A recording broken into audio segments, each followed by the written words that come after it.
Buenos días, Erika. Buenos días a nuestros amigos televidentes. Su consultorio todos los lunes por Ancas 3.0. Ciertamente tenemos una temática que involucra a la comunidad en pleno.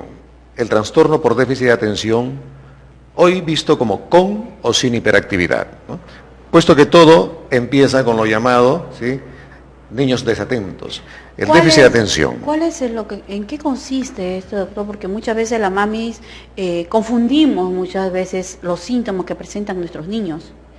Es cierto. Naturalmente, para entender este cuadro, hay que tratar de hacer una especie, digamos, de panorama. Encontramos primariamente que existen una serie de condiciones que tienden a discurrir en el aula y todo empieza con el llamado déficit de atención. ¿Por qué el TDAH ahora contempla el con o sin hiperactividad? Porque muchas de las veces el cuadro no solo abarca los tres ejes nucleares del trastorno por déficit de atención, puesto que estaríamos hablando de la falta de atención, de hiperactividad y de impulsividad. Pero no todos los chicos transcurren bajo los mismos síntomas. Hay unas especies de predominio y ahí es donde ¿Cuál sería la diferencia, doctor? Porque muchas veces las mamás desconocemos a veces cómo poder ver que nuestros niños tengan diferentes enfermedades, ¿no? Y más que todo lo que son los problemas psicológicos. Así es. En principio, las estadísticas nos indican que entre el 7 y 10% de nuestra población, lo que significan 7 o 10 niños, ¿no?, de cada 100, están inmersos en esta condición. No hay aula a nivel nacional, y me atrevería a decir a nivel internacional, que no contemple uno de estos cuadros.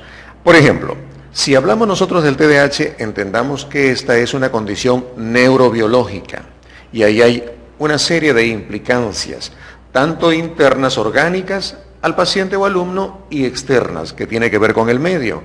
Para nosotros diferenciar, tenemos que entender que esto está afectando mayormente a los niños más que a las niñas cuando engloba los tres referentes, el déficit de atención, la hiperactividad y la impulsividad. Pero cuando hablamos exclusivamente del déficit de atención, involucra más a las niñas, el nivel de incidencia es más con niñas. Ahora, no todos los niños manifiestan los mismos síntomas. ¿Cuáles serían los síntomas, doctor, para más o menos tener en consideración nosotras las madres? Ajá. Nosotros tenemos que entender que hay un patrón, hay una norma, hay una regla, el manual diagnóstico. Siempre vamos a mencionar nosotros, por este consultorio, uno de los documentos primarios e importantes que definen los diferentes perfiles en trastornos, condiciones o enfermedades mentales, ¿no? El manual diagnóstico y estadístico de los trastornos mentales, siglas DSM. Este manual diagnóstico nos indica que hay una especie de presentación predominante de la falta de atención. Hay una conducta que prevalece con respecto a la hiperactividad y hay una conducta que prevalece de manera combinada, estos tres elementos. Cuando estos tres elementos transcurren, estamos hablando verdaderamente de un trastorno por déficit de atención con hiperactividad, pero muchas de las veces solo predomina el déficit de atención. En ese caso hablaríamos solo del trastorno por déficit de atención, pero está inmerso en el famoso TDAH, está globalizado en esa condición, ¿no? Ahora, ¿por qué se caracteriza? ¿Cuál es la característica primordial de este TDAH, ¿no? La desatención, dijimos, la hiperactividad y la impulsividad. Ahora, se hace notorio en el ámbito académico.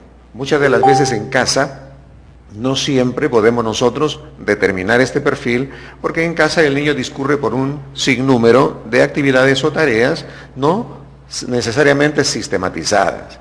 Pero en el colegio, como las actividades escolares están estructuradas y tienen que responder a un tiempo y a las exigencias de un grupo normativo, de un grupo o grado por edad, entonces allí es donde se puede percibir con notoriedad el déficit de atención.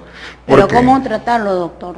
Bueno, naturalmente, primero hay que tipificarlo, hay que estudiarlo, hay que analizarlo, hay que evaluarlo y por fin obtener la impresión diagnóstica. Mientras más precisa sea el diagnóstico, mucho mejor. Lo que involucra que muchas de las veces en el aula podemos confundir un déficit de atención con una falta de comprensión. Entonces, muchas veces el TDAH no transcurre solo. tiene condiciones comórbidas, ¿no? O coexiste a veces con otras condiciones. Doctor, ¿cómo debería ser manejado un niño, como usted dice, no? Tiene que rendir con el grupo, y si no rinde con el grupo ya estaríamos hablando de un déficit de atención con o sin hiperactividad. Unos ejemplos para que más o menos los papis que nos ven puedan prestar atención a sus hijos. Claro, en ese sentido nosotros, decía, primero tenemos que diferenciarlo, ¿no?, de otras condiciones, o en su efecto debemos hacer una especie de diagnóstico en donde podamos no solamente tipificar el TDAH, o descartamos e involucramos coexistencias, porque muchas de las veces esto es traducido, en otras palabras, en el ámbito académico como dificultades en el aprendizaje. El famoso TDAH, entendido en el ámbito pedagógico, está tipificado como dificultades en el aprendizaje. Pero también tenemos que diferenciarlo de otros trastornos, decía, en este caso de los trastornos de la comunicación. En sesiones anteriores, el consultorio TV ha hablado de los trastornos de la comunicación. Muchas de las veces hay niños que están comprometidos en el trastorno de la comunicación a nivel comprensivo. Y cuando hay trastorno de la comunicación de nivel comprensivo, fácilmente se puede confundir también con un nivel de atención. Un niño que no entiende, un niño que no comprende.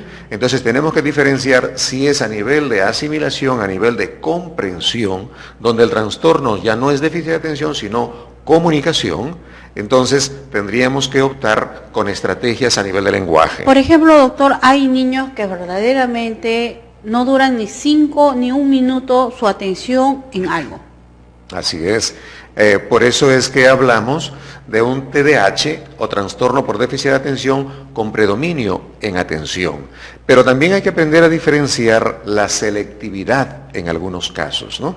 Hay autores que hablan de la selectividad en atención. ¿Qué indica la selectividad en atención? Muchas de las veces no es propiamente un déficit de atención, sino son intereses disminuidos de un chico frente a una actividad materia. Ahora, cuando nosotros vemos esos cuadros, buscamos lo que hay predominio o prevalencia o el estilo de aprendizaje en el niño y ponemos a trabajar en una cosa de su interés, donde el niño asimila. Ahora, muchas de las veces no tiene interés o inquietud por tal o X condición académica y no lo asimila o se distrae, por ejemplo, de ello. como dice usted, ¿no? Por ejemplo, un niño de 3 años está jugando con su carrito. No pasó ni 2 minutos y ya está jugando en otra cosa, o ya está inquieto en otra. Esa falta de atención, ¿cómo se podría describir en términos psicológicos? Señalar o indicar. Al discurrir el niño, ¿no?, y al tener, pues, un interés variado, en general el desarrollo del niño por lo general es poco armónico en el ámbito académico. Esto, naturalmente, si nosotros vamos a un tratamiento que es la parte de cierre en nuestro consultorio, vamos a ver que hay la necesidad, primero, de que sea atendido por un médico. Y este médico, por lo general, si corrobora que hay un déficit de atención, lo va a canalizar con un neurólogo infantil o un neuropediatra, que es la autoridad para determinar el cuadro orgánico, ¿sí?, y diagnóstico del TDAH. Naturalmente no puede trabajar sino con un psicólogo y muchas de las veces también con un terapeuta del aprendizaje. Tenemos terapeuta de aprendizaje, tenemos terapeuta en el área de atención específicamente, ¿no? Y hay otras estrategias en las cuales nosotros debemos indicar no solamente al padre, sino al docente, porque tenemos que trabajar de manera integrada. Todo tiene que estar relacionado, ¿no? Efectivamente, y una de las primeras, digamos, uno de los primeros alcances es la estructuración del ambiente. El medio es relevante para el trabajo del déficit de atención.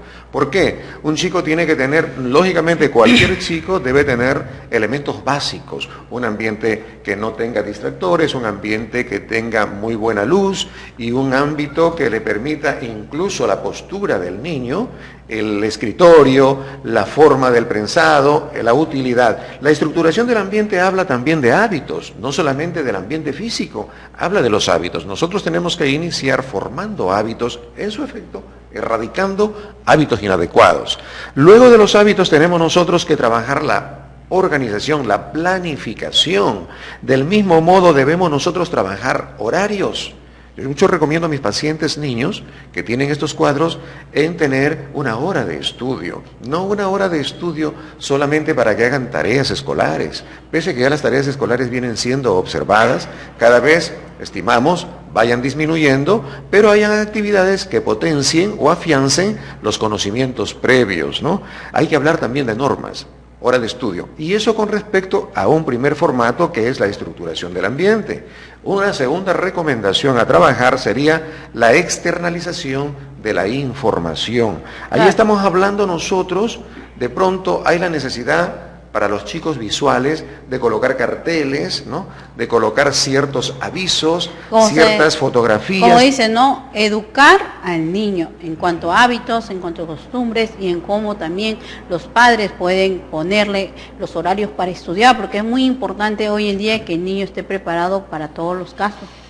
Así es, Erika. Fíjate, así como hablamos de una estructuración del ambiente a nivel físico, la externalización de la información incluso habla. Tú debes de colocar una especie de reloj, o el niño debe tener idea de lo que es el cronos, el tiempo, porque esa es una de las dolencias mayores cuando hay un déficit de atención, y eso lo saben generalmente las madres de familia y los padres que se involucran con las actividades escolares, terminando pues a las 9 de la noche, 10, 11 de la noche, desarrollando actividades escolares que en lugar de buscar armonizar la familia, hace que ésta entre en una crisis de momento. La externalización de la información también puede no solamente hablar del reloj, sino pueden haber o existir señales acústicas. Finalmente, la tercera, y no menos importante, sería la internalización de los procesos.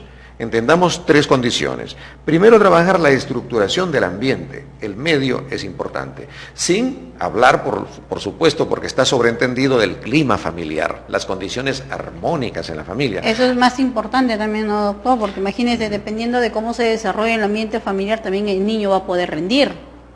Claro, efectivamente. Lo mismo que pasa en un aula, lo mismo que pasa en un ámbito laboral. Clima institucional, clima familiar. Eso está sobreentendido y eso debe de englobar, porque eso es como una caricia para desarrollar el acercamiento hacia la educación, el enamoramiento del estudio. Porque cuando nosotros trabajamos de manera contraria, cuando el docente es rígido, es vertical y de alguna u otra forma acosa al alumno, no el hecho, entonces hace que el alumno discurra. En lugar de enamorarse, de entusiasmarse o motivarse, como es la palabra común dentro de este medio, es que genera un desazón con el estudio. Hay que tener mucho cuidado al respecto, señores padres de familia. Un reproche podría decirse, ¿no? En lugar de que, por ejemplo, yo en el colegio, mi profesor nos ponía problemas facilitos al comienzo. De ahí iba aumentando el nivel, y uno conforme va acertando, uno conforme va desarrollando los trabajos y lo va haciendo bien, pues el niño tiene más interés. Por supuesto, porque está caminando desde lo más simple a lo más complejo. Si nosotros vamos de frente a una actividad que muchas de las veces ni nosotros mismos comprendemos en casa, entonces generamos una desazón en cuanto al interés por el estudio. Y cuando vamos nosotros trabajando y acompañamos de manera simple un ejercicio, va generando mayor confianza. Y sobre todo también festejar cada éxito y cada logro de cada hijo, ¿no? Hablamos del reconocimiento, ¿no? Eso se llama, en otras palabras, un refuerzo positivo. El reconocimiento, lo hemos hecho muy bien y cuando el objetivo no se da, no lo logramos hoy, pero lo logramos mañana. Claro. Lo seguimos haciendo, persistamos. Decía, al igual que la estructuración del ambiente y la externalización de la información, trabajemos la internalización de los procesos.